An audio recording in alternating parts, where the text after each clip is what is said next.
Here we are then, back for another episode of Can I Beat the Pole Lap? This one is the Japanese Grand Prix edition. Now, Max Verstappen is back on pole, which is probably no surprise to most of us, but I thought Japan may have been, a continuation of Singapore, as, that was a bad race for Red Bull and they did lack some pace, and that possibly could have been influenced by the technical directive, but it seems like it was maybe a track-specific issue. So Red Bull back to their best, and by Red Bull I mean Verstappen, because Perez didn't do that well, only got P5 I believe, or P6. So yeah, Verstappen on pole, a 1:28.877. Lap times on screen now, half a second to the next car, which was actually both McLarens, who were surprisingly strong, both cars with the upgrades, and now pretty much confirming that they are, there in that fight for second, and they could very well have a strong end to the season. And Aston Martin may have to look in their rearview mirrors, because the lack of points from Lance Stroll may cost them in their championship position at the end of the year if McLaren do manage to overtake them. So yeah, it looks like it's going to be McLaren versus Ferrari tomorrow for second place, and then you've got Mercedes a bit far back this weekend, not really having an answer, pace-wise, especially compared to Singapore. They've had a bit of a drop-off. So yeah, let's get into it. We're going to set a lap here with the Red Bull, and we're going to see if we can try and get near that lap time from Verstappen. So underway, currently on stock settings, pretty much on the C2 tyre. We've got one more compound to go, so we'll hopefully find some pace with it. But let's get into it. So turn 1, flat, and then you start braking for turn 2 with those black and yellow curbs, of course, as Sebastian Vettel is here this weekend and has fitted a beehive, and all the drivers of course took part. Front tyres already screaming hot through the S's, which is a bit of a concern if we're going to fit some softer tyres on after this. But anyway, up the hill into the Degners. Try to avoid that inside curb if possible, and oh my god, the fronts just did not grip up there. Whoa, that's a lot of just front end understeer, lack of grip. So we'll try again.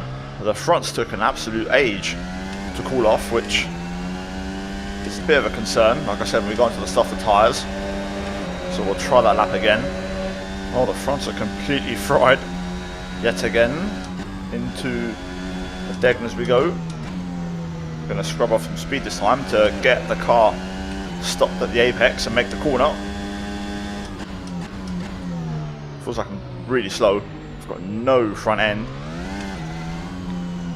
Oh my god, Spoon is just... yeah, this does not feel great right now. We are struggling. Chicane. Oh, I just can't even get to the apex. Okay, why are the tyres overheating so much? What's going on here then? This seems a bit weird. I've never had this before. Up to the line we go, and it's a 33.9, so we're not that far off, to be fair, considering we have to try and find 5 seconds with all that front tyre warm-up, but let's see if I can fix this somewhat. So now we're going to try the softer tyre, which is the C3, which is the softest available. So this is now the qualifying compound. I've increased the wing. I've also increased my tyre pressures quite a bit. I want to see how this all works together and how it affects the lap. So we'll run a bit more engine mode now, and we'll see how the car holds up. Hopefully it's somewhat drivable. So at the final corner then, let's see. Hopefully also the reduced fuel load will help the car be a bit lighter and not put as much stress. But I can see the bottom left red, the PSIs are in the red, so the tyre is getting hot. Turn 2 though, we actually get to the apex this time. Get the power down super early. This is the real test though. That's a bit better, not as bad, but now they're starting to cook up a little bit. Flat out on the exit of Dunlop. Okay, so the front right actually held on there, so the higher tyre pressure may be the way to go. Degner 1, Degner 2, a little bit wide. We're going to get on that serrated curb, which of course a lot of drivers have been struggling with all weekend. Hairpin, still going a bit wide, but we definitely keep it a bit tidier, a bit tighter this time. Back end gets a bit loose as we now make our way down this curved back straight into Spoon curve. Down a gear, hold it in 6th, then down couple more gears, lots of front wash, but we keep it tidy. Last time we had a moment there, so we did find a bit of time. The fronts are absolutely screaming at this point, but we're up by pretty much 2.5 seconds. Let's see if we can find a bit more time through the chicane. I'm going to try to clunk over the curb and see if we can find some lap time there. Power down, up to the line we go, and it's going to be an improvement. 31.0. Okay, so those higher tyre pressures are definitely, I think, helping a little bit. So we'll go back to the drawing board, make some few adjustments, and I think we can start to maybe push this a little bit and find a bit more lap time. So now I think we may have stumbled upon the formula. I've taken it a bit easy on the out lap, and you can see my rears are actually a bit hotter than the fronts. The front left being the coolest of the bunch. So PSIs are a bit high, but we've got a bit better tyre temp. We're now going to run a bit more engine mode now, so we're going to see how this goes, and we're going to now properly test. I've moved the brake bias a bit more back to the front, so let's get into it. Let's get the lap underway, and let's see if we can now start to find some real lap time. So tyres nice and cool, already a 10th up, 2 tenths up now with the engine mode, so this is making a difference. 8th gear easily achieved. Keep it tight through 2. Power down on exit, beautiful there with track limits, right on the line. Now we're carrying some speed. A bit of missed apex there through that left, but that's okay. Keeping it in 5th. And up to 6th on the exit, got the tyre temp, that's a lot better. Right now we're looking pretty good. Degner. Down a gear, tyres are holding on, so we've got performance, we've got more grip, which is going to give us more lap time. Over a second up already. Tyres start to let go of the hairpin though, still can't seem to get that sorted out. Not bad though, happy with this. This is a much better lap so far as well. Starting to get into the rhythm now, into the groove. Down a gear, we've got a bit of temp to give on the front right, so we can afford to lean on it a bit. That second part spoon though, it really does start to give up on you. Up by 1.5 seconds here, so we are looking to dip into the 29s. Probably a low 29 here to be fair, which is already getting us near the ballpark. On the anchors, pretty late. Nice bit of inside curb through the first one to open up the left. We'll spin on exit, but we keep it under control. Up to the line. 29.1. Okay, we're nearly there. Nearly there.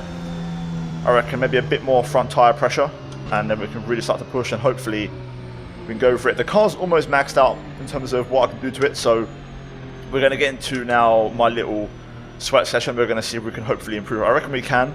The question is by how much.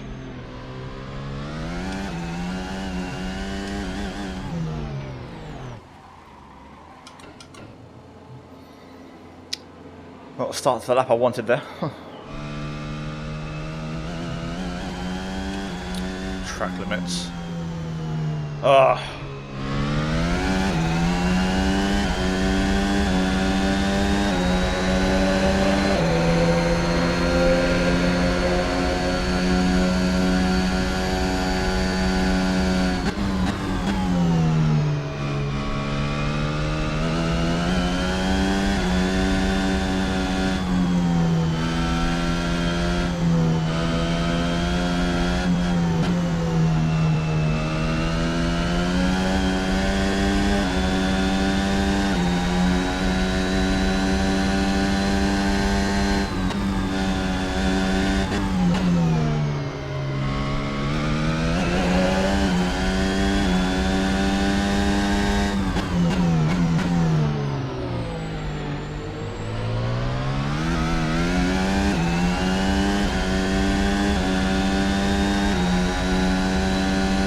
Wow, 28.0.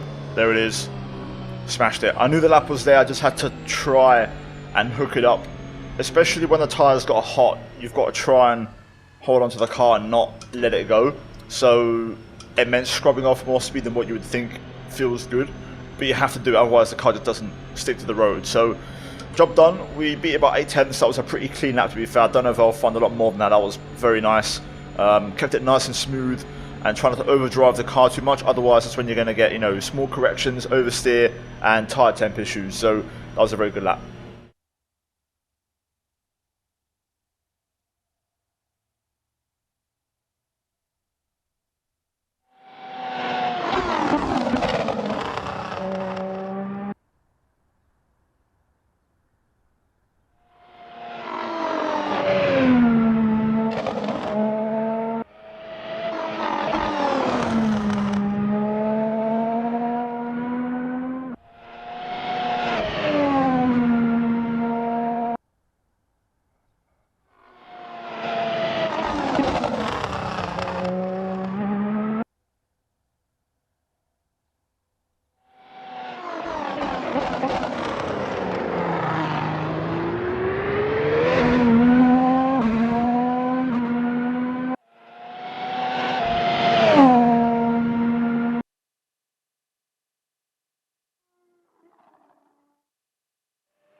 As always, the mods will be linked down below, so go check them out for, in this case, the car and also the track skin. But yeah, as you can see, we was running the C3 tyre, and I actually ran asymmetric pressures. I ran a bit more on the front left because that was the one that was overheating so much, so I had to try and keep it nerfed. The rears were minimum pressures, so that's, you know, how easy it was for the rears. It's just the fronts I was trying to get under control.